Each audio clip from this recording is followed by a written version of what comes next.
Hello friends, स्वागत है आप सभी का आपके इस कृष्णा आर्ट्स एजुकेशन चैनल में, जो केवल और केवल बोर्ड एग्ज़ाम की तैयारी करवाने के लिए बनी है।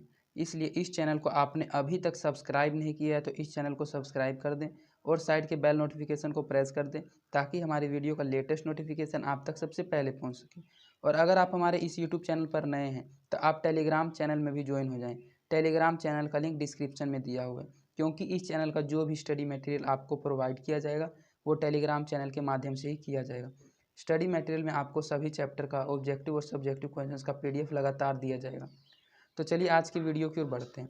आज हम आपको कक्षा 10 का हिंदी, जो हमारा बुक है हिंदी वर्णिका भाग 2, उसका तीसरा पाठ माँ, जो एक कहानी है, उसका वेरी इंपॉर्टेंट सब्जेक्टिव क्वेश्चंस करवाने जा रहे हैं।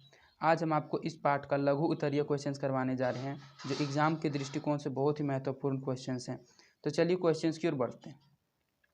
हमारा पहला क्वेश्चन है, मंगू के प्रति माँ और परिवार के अन्य सदस्यों के व्यवहार में जो फ़र्क है उसे अपने शब्दों में लिखें। मंगू जो थी उसके प्रति माँ और परिवार के अन्य सदस्यों में व्यवहार में जो फ़र्क है उसे अपने शब्दों में लिखने के लिए इसमें कहा जा रहा है। तो मंगू जन्मजात पागल और मूक थी। मंगू जन्म से ही पागल थी और मूक का मतलब होता है गूंगी। वह जन्म से ही पागल और गूंगी थी। फिर भी माँ का व्यवहार वात्सल्यपूर्ण था। वात्सल्यपूर्ण का मतलब होता है ममता से भरा। फिर भी माँ का व्यवहार ममता से भरा था। वह उसे टट्टी पेशाब कराती, खिलाती और साथ सुलाती थी, किंतु भाभियाँ उससे घृणा करती थी। लेकिन उसके जो भाई थे, उनकी पत्नियाँ, उसकी भाभियाँ उससे घृणा करती थी।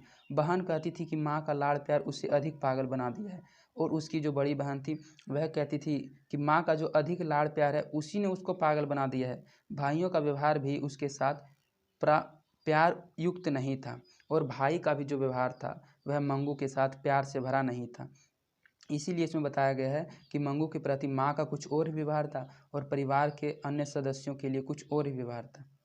तो यही इनको अपने शब्दों में लिखना था। जो आपने पाठ में पढ़ा है वही आपको सिर्फ इसके बारे में लिखना है। इसके बाद हमारा दूसरा क्वेश्चन है, क्या माँ अपने अन्य संतानों को भूल गई थी? क्या माँ मंगू को लाड़ प्यार करते करते अपने संतानों को भूल गई थी? यह इसमें पूछा गया। तो माँ को 2 पुत्र और 1 पुत्री और भी है। तो माँ को टोटल 4 बच्चे हैं, जिसमें से 2 पुत्र है, 1 बड़ी पुत्री है और 1 मंगू है। पुत्र पढ़ लिख कर शहर में नौकरी करते थे। दोनों पुत्र पढ़ लिख कर बड़े हो गए थे और शहर में नौकरी करते थे, और जो उनकी पुत्री थी वह अपने ससुराल में रहती थी। अब सामने पगली और गूंगी मंगू थी। अब उनके सामने सिर्फ एक वही बची थी, मंगू, जो पागल और गूंगी थी। इस स्थिति में उसका समग्र मातृत्व मंगू पर ही न्यौछावर हो गया था। इसका अर्थ यह नहीं कि वह अन्य संतानों को भूल गई थी। इसलिए जब उसके सामने सिर्फ पगली और गूंगी मंगू ही बच गई थी, तो इस स्थिति में उसका पूरा मातृत्व, उसका पूरा वात्सल्य मंगू पर ही न्यौछावर हो गया था। तो इसका ये अर्थ यह नहीं है कि वह अन्य संतानों को भूल गई थी। उसको अपने अन्य संतानों की भी फिक्र थी, चिंता थी, लेकिन वह मंगू को सामने देखकर उसी पर अपना मातृत्व न्यौछावर करती रहती थी। तो ये आपका दूसरा क्वेश्चन का आंसर है। और अगर आपने इसी पाठ का संपूर्ण व्याख्या का वीडियो नहीं देखा है तो प्लेलिस्ट में जाकर आप उस वीडियो को भी देख लें, क्योंकि अगर आप पाठ को अच्छे से पढ़ लेते हैं तो आपको ऑब्जेक्टिव और सब्जेक्टिव क्वेश्चंस बनाने में बहुत ज़्यादा आसानी हो जाएगी, और आप अपने लैंग्वेज में भी क्वेश्चंस का आंसर बनाकर लिख सकते हैं, अगर आपको स्टोरी अच्छे से याद रहेगा तो। इसके बाद हमारा तीसरा क्वेश्चन है, माँ जी मंगू की श्रेणी में कैसे मिल गई? माँ जी जो थी वह मंगू की श्रेणी में कैसे मिल गई?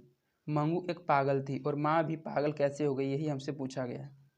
तो माँ जी मंगू को अस्पताल में रखकर पुत्र के साथ घर तो लौट गई, किंतु उनका हृदय मंगू के बारे में ही सोच रहा था। सब दिन साथ रही बेटी का विछोह उन्हें बेचैन कर रहा था। माँ जी जब मंगू को अस्पताल में रखकर पुत्र के साथ घर आ गई थी, किंतु उसका जो हृदय था वह मंगू के बारे में ही सोच रहा था। सब दिन रही बेटी का, वह सभी दिन बेटी के साथ रही थी, इसलिए जब उससे वह जुदा हुई तो उन्हें बेचैन कर रहा था वह बात। अंतर्द्वंद उन्हें एक पल भी शांत नहीं रहने दे रहा था। मंगू की चिंता ही माँ जी को मंगू की श्रेणी में मिला दिया गया। यहाँ मंग और यहाँ भी मंग लिखा हुआ है, लेकिन यहाँ मंगू होगा, टाइपिंग में थोड़ा मिस्टेक है। तो मंगू की चिंता ही माँ जी को मंगू की श्रेणी में मिला दिया, अर्थात वह नहीं सोचने समझने की शक्ति खोकर पागल हो गई। जब वह मंगू की चिंता बहुत ज़्यादा लगने लगी तो उसकी भी सोचने और समझने की शक्ति चली गई और वह भी मंगू की श्रेणी में मिल गई, अर्थात कहने का मतलब है कि माँ जी भी पागल हो गई थी। माँ जी को अस्पताल में क्यों नहीं भर्ती कराना चाहती थी? विचार करें। माँ जी थी, वह मंगू को अस्पताल में भर्ती क्यों नहीं कराना चाहती थी, इसी पर हमको विचार करना है।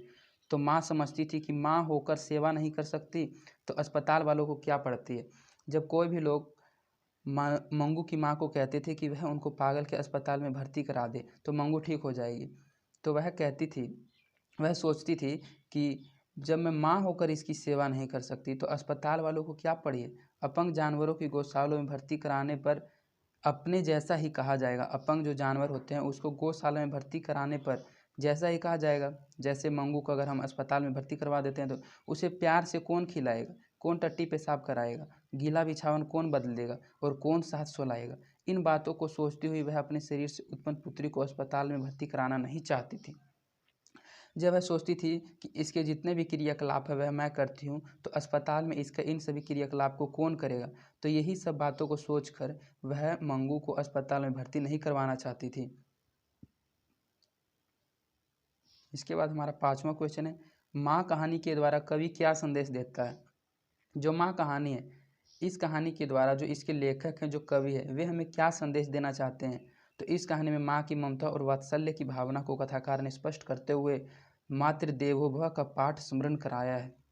यह जो कहानी है इसमें माँ की ममता और वात्सल्य का जो भावना होता है उसको कथाकार ने बहुत अच्छे से स्पष्ट किया है और मातृदेवोभय का पाठ स्मरण कराया है, सभी को पढ़ाया है। माँ की सेवा, बलिदान और त्याग के लिए हम उसे एक प्रतिदान दे सकते हैं। माँ की जो सेवा होती है वह बलिदान और त्याग के लिए हम उसे क्या प्रतिदान दे सकते हैं। जो माँ हम लोगों के लिए सेवा करती है, सेक्रीफाइस करती है, त्याग करती है, हम उनके लिए ऐसा कोई भी दान नहीं दे सकते कि उनका ऋण चुका सकें। माँ के उस ममता को प्राप्त करने के लिए ही तो हमारे ऋषियों ने ब्रह्म को शक्ति अर्थात मातृ रूप में देखना शुरू किया। जितना हमारे समीप माँ हो सकती है, हमारे लिए जितना कष्ट वह उठा सकती है उतना दूसरा कोई नहीं। अतः हमें भी मनसा वाचा कर्मणा मातृभक्त होना चाहिए। इसमें बताया गया है कि जितना समीप माँ हो सकती है वह हम लोगों के लिए जितना कष्ट उठा सकती है उतना दुनिया में कोई नहीं उठा सकता है। इसलिए हम लोगों को मन से, वाणी से और कर्म से मातृभक्त होना चाहिए, माता का भक्त होना चाहिए। शीर्षक की कहानी की सार्थकता पर विचार करें। जो कहानी की शीर्षक है, शीर्षक इस कहानी का माँ है, तो यह जो शीर्षक है उसकी सार्थकता पर हम लोगों को विचार करना है। तो इस कहानी का शीर्षक माँ है, संपूर्ण कहानी में माँ की ही प्रधानता है। इस कहानी का शीर्षक माँ है, मतलब हेडिंग माँ है, और इस कहानी में शुरू से लेकर लास्ट तक माँ की ही प्रधानता है। एक माँ अपनी अपंग और पागल पुत्री मंगू को भी प्यार करती है और सेवा करती है। एक जो माँ है वह अपने अपंग और पागल पुत्री मंगू को प्यार करती है और उसकी सेवा करती है और सर्वदा चिंतित रहती है। शीर्षक का निर्धारण घटित घटना के आधार पर, घटना स्थल के आधार पर और प्रधान पात्र के आधार पर होता है। यह कथाकार ने इस कहानी में माँ को ही प्रधान पात्र बनाया है। माँ ही सर्वत्र यहाँ छाई हुई है, अतः कहानी का माँ शीर्षक पूर्ण उपयुक्त है। अगर किसी भी पाठ का कोई शीर्षक रखा जाए तो उस पाठ का शीर्षक यह सोच कर रखा जाता है कि वह उसमें प्रधान होना चाहिए और वह सर्वत्र जगह होना चाहिए, कि सभी जगह वह छाई हुई थी। जो माँ थी वह सभी जगह छाई हुई थी और इस कथाकार में माँ के रिलेटेड बात ही ज़्यादा बताया गया, इसलिए इस कहानी का जो माँ शीर्षक है वह पूर्ण उपयुक्त है। इस पर यही विचार किया जा सकता है। कुसुम के पागलपन में सुधार देख मंगू के प्रति माँ, परिवार और समाज की प्रतिक्रिया को अपने शब्दों में लिखें। जब कुसुम पागल हो गई थी और जब उसके पागलपन में सुधार हो गया था, तो जब उसके सुधार को मंगू की माँ ने देखा था तो परिवार और समाज की प्रतिक्रिया को अपने शब्दों में लिखें। तब उसके सामने जो परिवार और समाज की प्रतिक्रिया हुई उसको हम लोगों को अपने शब्दों में लिखना है। तो कुसुम ठीक होकर घर आई तब सारा गांव उसे देखने उमड़ पड़ा और सबसे आगे माँ जी थी। जब कुसुम पागल खाने से भर्ती होकर जब ठीक हो गई थी तो वह ठीक होकर जब घर आई तब सारा गांव उसे देखने के लिए उमड़ पड़ा जाने लगा और सबसे आगे माँ जी थी कुसुम को देखने के लिए। कुसुम को ठीक ठाक देख माँ जी को हर व्यक्ति सलाह देने लगा, माँ जी आप मंगू को एक बार अस्पताल में भर्ती करके तो देखें।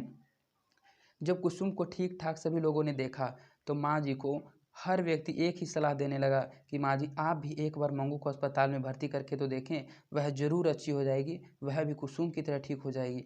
कुसुम से घर पर बात होने के बाद माँ का अस्पताल के प्रति जो घृणित गांठ पड़ गई थी वह खुल गई। वह भी एक बार यह सोच कर ही ठीक नहीं होगी तो घर लौटा लिया जाएगा, इसलिए अस्पताल आएगी।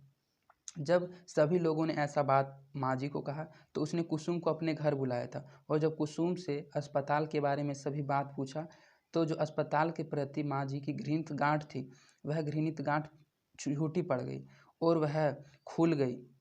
वह एक ही बार सोचकर ही ठीक नहीं होगी। वह जब मंगू की माँ ने सोचा कि हम इसको अस्पताल लेके जाते हैं, अगर यह एक बार में ठीक नहीं होगी तो हम इसे दोबारा घर लौटा के आ जाएंगे, इसलिए वह उनको अस्पताल ले गई थी। कुछ मंगू को अस्पताल में भर्ती कराया गया था। तो इस प्रकार आपका इस पार्ट का 7 सब्जेक्टिव क्वेश्चंस कंप्लीट करा दिया गया है, जो एग्जाम के दृष्टिकोण से बहुत ही महत्वपूर्ण क्वेश्चन थे। तो अगर आपको इन्हीं सभी क्वेश्चंस एक बार में समझ नहीं आता है तो आप स्पीड बढ़ा के इसी वीडियो को 1 से 2 बार देख सकते हैं, क्योंकि अगर आप इन क्वेश्चंस के आंसर को अच्छे से समझ आते हैं तो एग्ज़ाम में जैसा इसका आंसर है वैसा ही लिखना ज़रूरी नहीं है। आप अपने शब्दों में भी इन क्वेश्चंस का आंसर दे सकते हैं और एग्ज़ाम में अच्छा मार्क्स ला सकते हैं। और अगर आपको हमारी वीडियोस पसंद आती है तो आप अपने दोस्तों के बीच भी इन वीडियोस को ज़रूर शेयर करें और आप हमारी वीडियोस को एक लाइक ज़रूर करें, इससे हमारा मोटिवेशन बना रहता है। तो आज के लिए इतना ही, धन्यवाद।